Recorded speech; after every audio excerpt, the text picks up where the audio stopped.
Saat ini dunia mengalami perubahan sangat cepat. Kecepatan mengikuti perubahan itu penting. Tak kalah penting lagi yaitu kita mendahului perubahan untuk menjadi lokomotif perubahan terdepan. Kalau hal ini kita lakukan, Indonesia menjadi penentu masa depan dunia. Sahabat, demi Indonesia menjadi pemain terdepan, semua informasi disediakan untuk sahabat di channel Bossman adalah untuk memahami kejadian yang sedang terjadi di seluruh dunia dan apa yang Indonesia akan lakukan untuk mengantisipasinya. Pastinya juga untuk bisa mendahului. Sekarang kita membicarakan hal yang Indonesia punya semuanya, namun Indonesia tidak dianggap bahkan diabaikan karena tidak peduli akan potensi diri sendiri. Kita membicarakan tentang perang besar dunia, namun ini perang yang below the radar, di bawah radar, perang secret ingredient, perang formula rahasia, the new alchemy yang akan merubah masa depan dunia. Anda bisa menyebutnya the new gold, Anda juga bisa menyebutnya the new oil, apapun itu, namun dapat dipastikan lebih hebat dari emas dan lebih hebat dari minyak bumi. Kita akan menjelaskan perang tanah jarang atau the battle of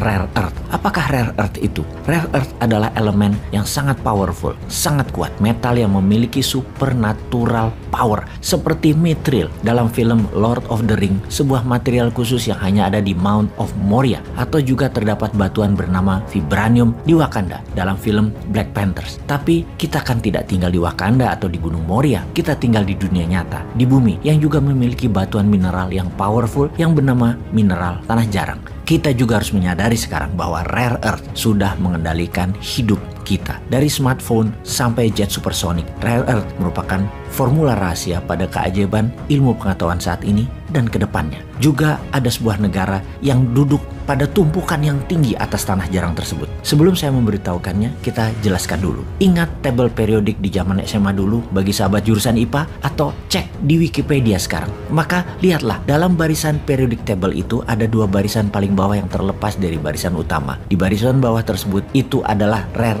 earth element. Rare earth sangat berharga saat ini, sangat-sangat berharga. Mengapa dikatakan mereka langka atau jarang? Karena rare earth tidak muncul di dalam deposit tambang yang besar. Mereka menyebar rata di mana-mana. Bentuknya sangat kecil, sulit ditambang, sulit diindikasi, dan sulit direfine atau dimurnikan. Dan pastinya sangat mahal biaya merefine-nya atau memurnikannya. Jadi ada sebuah negara yang memiliki sepertiga cadangan deposit rare earth dunia dan telah memproduksi 90% kebutuhan dunia. Mulai menumpuk barang hingga lebih dari 55% cadangan tanah jarang dunia dengan mengambil dari stok Indonesia dan Afrika. Negara mana yang kita bicarakan itu? Benar, Tiongkok. Ada 3 region di Tiongkok sebagai wilayah penghasil dan pembuat rare earth, yaitu wilayah Inner Mongolia, wilayah selatan Tiongkok seperti Guangxi, Fujian, Hunan, dan provinsi Sichuan. Ketiga wilayah tersebut merupakan penghasil 98% dari rare earth-nya Tiongkok. Dan untuk diapakan oleh Tiongkok rare earth tersebut? Untuk memproduksi banyak alat-alat kebutuhan industri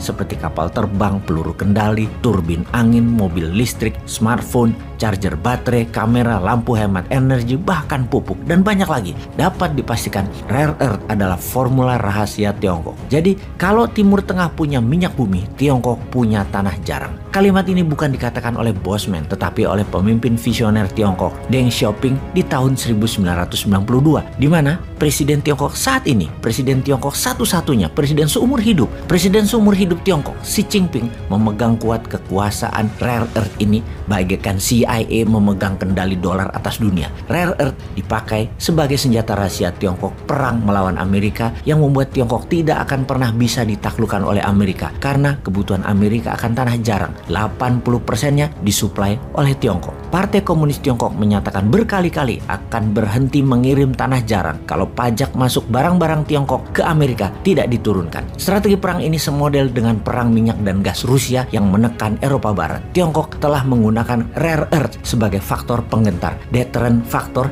sebagai political tool menekan banyak negara besar. Apakah dunia punya opsi lain selain Tiongkok? Jawabannya pasti. Ada negara yang punya banyak cadangan rare earth ini. Jika diekstraksi, diproduksi, dimurnikan, bisa memenuhi kebutuhan dunia yang naik 30% setiap tahunnya untuk negara maju, untuk pasar Amerika dan Eropa yang juga mengakhiri monopoli Tiongkok. Ada negara Kanada, Brazil, Vietnam, Australia, India, dan yang terbesar di antara mereka adalah Indonesia. India misalnya adalah salah satu negara yang pertama-tama menyadari kekuatan tanah jarang ini sejak tahun 1950-an. Ada sebuah perusahaan berdiri di India bernama Indian Rare Earth Limited yang berdiri di Mumbai, tapi tidak berjalan baik karena masalah politik dunia yang banyak oleh pengamat bahkan mengatakan ditarget untuk dimatikan. Deposit Rare Earth India berada di selatan India mulai dari Kerala, Andhra Pradesh hingga Bengali Barat dekat Bangladesh. Indonesia harus sadar sekarang, sadar kekuatan bangsa negaranya. Ayo bangun, jangan terlena jabatan yang panjang namun menghabiskan potensi negara. Wilayah Indonesia deposit tanah jarang adalah di sepanjang pantai selatan Jawa, di sisi barat pantai Sumatera, sepanjang paparan sisi Samudra Hindia, Sulawesi Tenggara hingga Maluku, Halmahera. Pemerintah harus segera membuat rencana besar untuk hal ini, menjadikan tanah jarang kekuatan penggentar. Jangan ketipu oleh manisnya pembeli komoditi sumber daya alam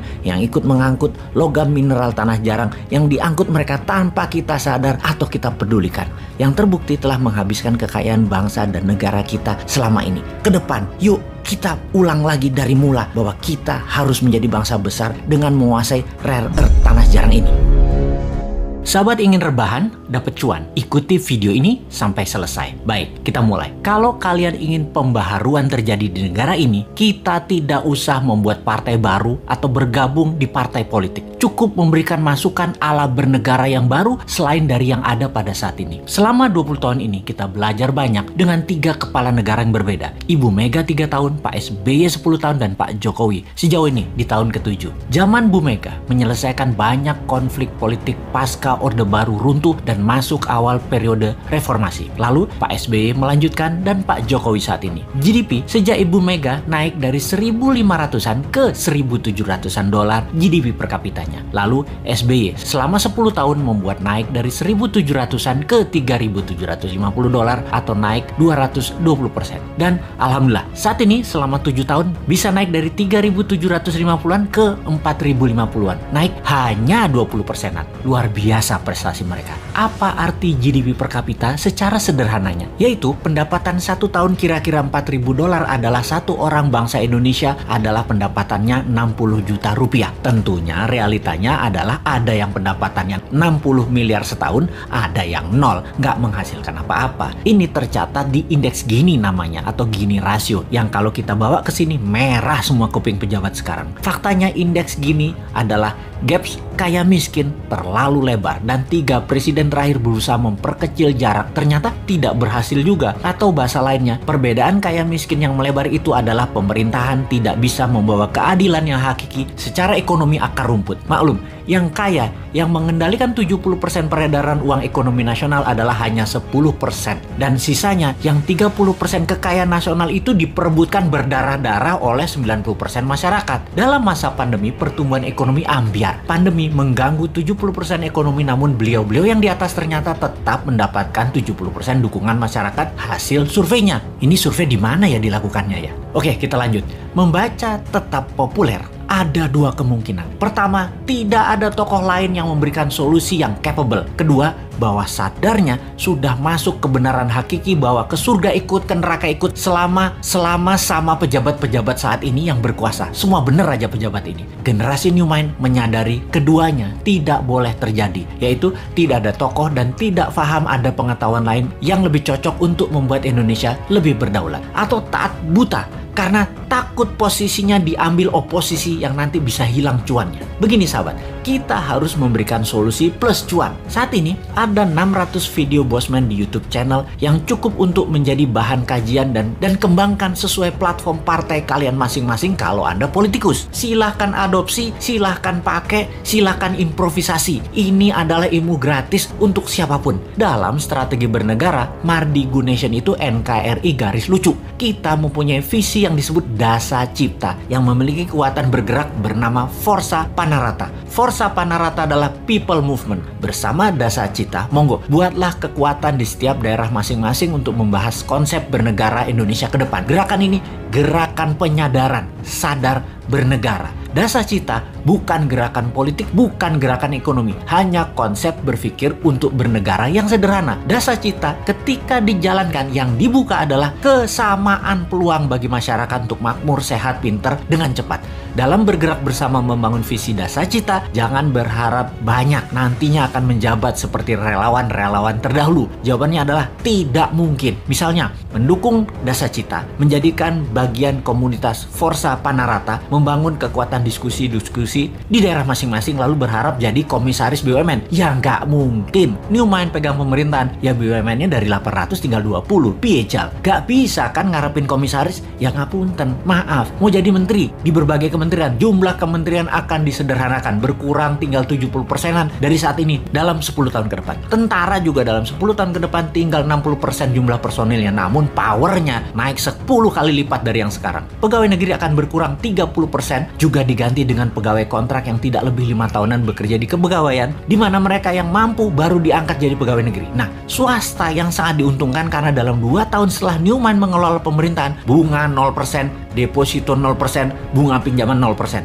Ini ngeri pertumbuhan ekonominya karena bagi UKM swasta yang usahanya minimum 1 tahun berjalan, usahanya kan banjir pinjaman super lunak bisa 5 kali dari nilai aset. Negara menjadi lebih swasta dan berpihak ke UKM ekonomi bernegaranya karena 70% perhatian sektor ekonomi memang pro rakyat. Bahkan salah satunya agar semuanya cepat, Newmind berencana pupuk bagi petani nantinya tidak perlu BPOM izin. Namun kalau diketahui nantinya ada unsur yang mematikan, penjara 5 tahun produsennya. Jadi kalau sahabat mau bergabung menjadi Avengers-nya Newmind, yaitu menyebarkan informasi-informasi cara cerdas bernegara, maka nantinya Anda hanya diuntungkan dari sisi kemudahan berusaha, banyaknya lapangan kerja di swasta tercipta. Maaf ya, jabatan komisaris tidak ada. Jabatan menteri tidak banyak. Jabatan pegawai negeri tidak banyak. Jabatan ketua badan-badan di negara ini juga berkurang jauh. Maaf banget ya, terima apa adanya konsep Newmind secara utuh. Gak janji-janji banyak karena Newmind bukan politikus dan pejabat yang pagi ngomong A, siang ngomong B, malam ngomong C,